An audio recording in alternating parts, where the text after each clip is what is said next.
ഒരു 250-300 ഗ്രാം അടുത്തുണ്ട്. ആ ഉള്ളി കുക്കറിൻ്റെ അകത്തോട്ട് ഇട്ട് കൊടുക്കാം. കുറച്ച് തേങ്ങാക്കൊത്ത്, പച്ചമുളക് നമ്മുടെ ആവശ്യത്തിന് ഇതേപോലെ രണ്ടായിട്ട് മുറിച്ചങ്ങോട്ട് ഇട്ട് കൊടുക്കാം. ഇതിന് ആവശ്യമുള്ള ഉപ്പുപൊടി, മഞ്ഞൾപ്പൊടിയും കൂടെ ഇതിൻ്റെ കൂട്ടത്തിൽ ഇട്ട് കൊടുക്കാം. ഒരു 1.5 ഗ്ലാസ് വെള്ളം. 3 വിസിലടിച്ചിട്ടുണ്ട്. ഇതിങ്ങനെ തന്നെ ഇരിക്കട്ടെ, അതിൻ്റെ പ്രഷർ പോയിട്ട് വേണം എടുക്കാൻ. ആ അടുപ്പയിലോട്ട് ഇതേപോലെ ഒരു പാനം കൊടുക്കും. ഒരു തേങ്ങയുടെ പകുതി ഈ തേങ്ങയ്ക്ക് വെള്ളമയം ഉണ്ടല്ലോ ഒന്ന് മാറിക്കഴിഞ്ഞതിന് ശേഷം ഇപ്പോൾ ഒരു 2 ടീസ്പൂൺ അളവിൽ വെളിച്ചെണ്ണ ഒഴിച്ച് കൊടുത്തിട്ടുണ്ട്. ചെറുതായിട്ടൊന്ന് ഇളക്കി കൊടുത്ത് ഇത് ചുമക്കെ മൂപ്പിച്ചെടുക്കണം. ഈ സമയത്ത് തന്നെ ഒരു 2 ടേബിൾ സ്പൂൺ കാശ്മീരി മുളകാണ് നമ്മൾ ചേർത്തിരിക്കുന്നത്. 3 ടേബിൾ സ്പൂൺ മല്ലിപ്പൊടിയും കൂടി ഇട്ടിട്ടുണ്ട്. ഇനി ഇതൊന്ന് ഇളക്കി കൊടുക്കുക. ഈ പൊടികളുടെ പച്ചച്ചവയൊക്കെ ഒന്ന് മാറി എല്ലാം നല്ലപോലെ ഒന്ന് റോസ്റ്റ് ചെയ്തിട്ടുണ്ട്. അടുപ്പൊക്കെ നിർത്തിയിട്ട് നമുക്ക് ഈ പാൻ്റെ അകത്തുനിന്ന് ഇത് വേറെ പാത്രത്തിലോട്ട് മാറ്റാം. അപ്പോൾ ഇത് നന്നായിട്ട് തണുത്തിട്ടുണ്ട്. ഇനി നമുക്കിത് നന്നായിട്ട് നരച്ചെടുക്കാം.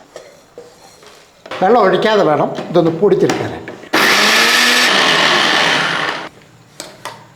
ഒരു 2-3 സ്പൂൺ വെള്ളം അങ്ങോട്ട് ഒഴിച്ച് കൊടുക്കുക. ഇനിയും വേണം നന്നായിട്ട് അരച്ചെടുക്കാനായിട്ട്. ഇത് നന്നായിട്ട് നിറഞ്ഞിട്ടുണ്ട്. ഇതിൻ്റെ പ്രഷറൊക്കെ പോയിട്ടുണ്ട്. നമ്മൾ ഇതേപോലെ ഒരു മൺചട്ടിക്കകത്ത് അത് റെഡിയാക്കും. നമുക്കൊരല്പം വെളിച്ചെണ്ണ ഒഴിച്ച് കൊടുക്കാം. കുറച്ച് കടുക് ഇട്ട് കൊടുക്കാം. 2-3 വറ്റൽമുളകും കൂടെ ഒന്ന് ചെറുതായിട്ട് മുറിച്ചങ്ങോട്ട് ഒരല്പം കറിവേപ്പിലയും കൂടെ അങ്ങോട്ട് ഇട്ട് കൊടുക്കാം. ഒന്ന് ഇളക്കി കൊടുത്തിട്ട് ഇനി നമുക്ക് ഈ അരപ്പ് അങ്ങോട്ട് ഇട്ട് കൊടുക്കാം. ഒരല്പം വെള്ളം ഒഴിച്ച് ആ അരപ്പും വെള്ളവും കൂടെ അങ്ങോട്ട് ഒഴിച്ച് കൊടുക്കാം. ഇനി ഈ കുക്കറിനകത്തിരിക്കുന്ന നമ്മളെ തീയൽ ഐറ്റങ്ങളൊക്കെ അങ്ങോട്ട് ഇട്ട് കൊടുക്കാം. ഇതേപോലെ ഒന്ന് ഇളക്കി കൊടുത്തിട്ട് ഇനി ഒന്ന് അടച്ചു വെക്കാം. നല്ലതുപോലെ തിളയ്ക്കട്ടെ.